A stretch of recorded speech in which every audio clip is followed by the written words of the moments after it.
So now I And then, figure I figure now we should like I can't think of any other Spider-Men or women by name other than Gwen well, I mean, Stacy there's an alternate reality where Gwen gets the spider powers and and Peter Peter gets like dies. lizard powers and he dies. Yeah. I'll say this: I don't know much about Gwen Stacy because I only have one comic of her as Spider Gwen, and she's not Spider Gwen in it very much, which is kind of disappointing. Hmm. But that's the perils of buying a comic book That in you're my not town. familiar with.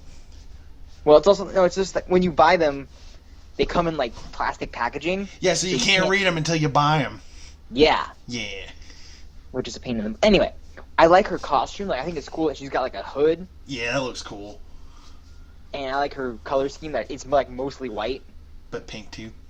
but pink. Yeah, gotta have some pink, bitch. Yeah. So, Um, but I don't know a lot about her. yeah. Um, I figure now we should probably talk about like different like comics we've read of any of the Spider-Men and just like talk about what we thought was cool. Okay, the first Spider-Man comic I ever owned, like ever, was one called Return of the Goblin, where Yeah. it doesn't show you Norman Osborn coming back to life from the dead, but he's alive, and Peter knows it or something because he doesn't like freak out when he pops up. Huh. And the whole thing is basically around like, so Harry's dead of a drug overdose, poor Harry, Yeah. and Norman's like going saying you're my son too, because because I always thought that Norman and Peter, well, Norman would force this kind of relationship on Peter because he sees Peter as what Harry should have been. You know what I mean? Yeah. Because Peter's a smart dude, always was, something that Norman really admired. Anyway, like if you don't, it wasn't like a join me or your friends die thing, but it was like if you don't meet me and face me here at this one place, everyone you know is going to die. So he does, and they fight, and it gets pretty. Also, Norman keeps bringing up Gwen Stacy. Ugh, Goblin, let it go. Like he even has a video, like of him explaining that day, and he literally ends it with Spider-Man killed that girl as surely as I stand before you today. Ooh. And then he's playing with action figures and recreating that day where it was, but he flips the story around. So it's like, Gwen's like, oh, Mr. Goblin, it's so nice up here. Oh no, it's Spider-Man.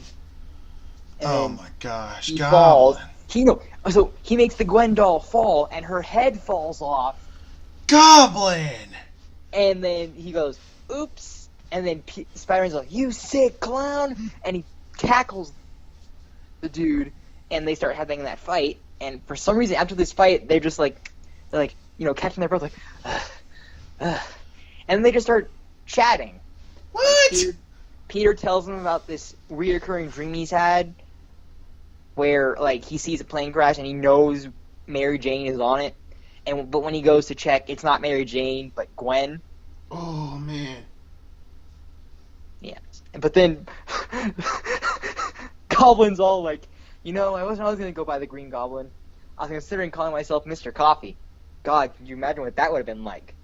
They look at each other, they laugh, and then Peter's all, oh, look out, kids, it's Mr. Coffee and his latte of doom. And then they kind of part ways. And earlier in the comic, there's a point where Peter's like, something like, you can't make me do this, Goblin. And then Norman's all, oh yeah? $5 and a pizza says I can. The last page of the comic is Norman getting a pizza in his office. He opens it. There's a pizza and a $5, and there's a on the box it says "Nice try," and that's literally how the comic book ends. Dude, that kind of reminds me of the end of the Killing Joke comic. Do you know how that one ends? If it's anything like the movie. Yeah, Joker tells a joke and Batman laughs. Yeah, it ended with the same way the movie did. Joker tells a joke and they both sit there laughing. It's weird because it's like it's the only kind of like not negative moment they've spent with each other.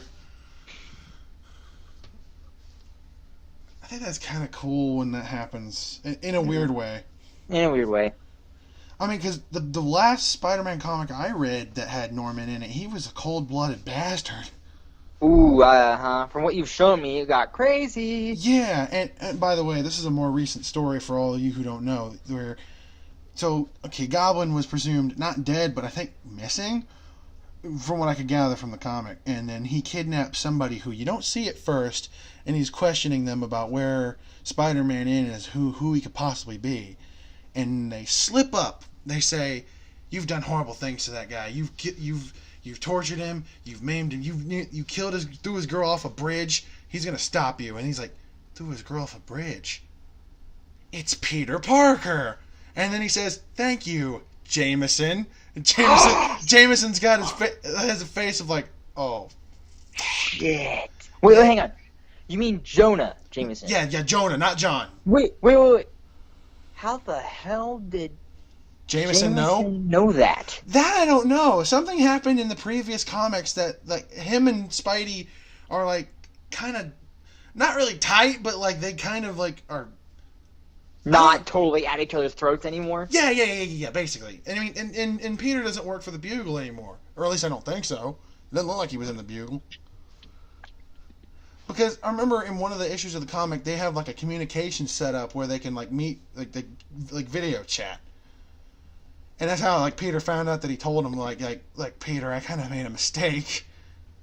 Yeah, no shit, Jameson. And no shit.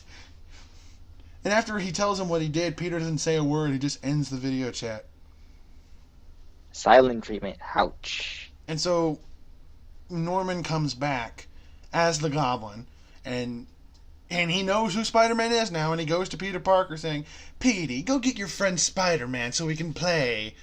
And then like, and then they fight for a while, and then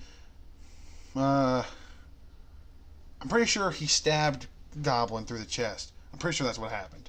Ouchie. And then there's a moment where they kind of share like a tender moment, kind of like what you were talking about, where like it wasn't all bad, or something like that. And then all of a sudden, his what looks like his blood starts rising up from the air and starts enveloping him. He's like, "Blood?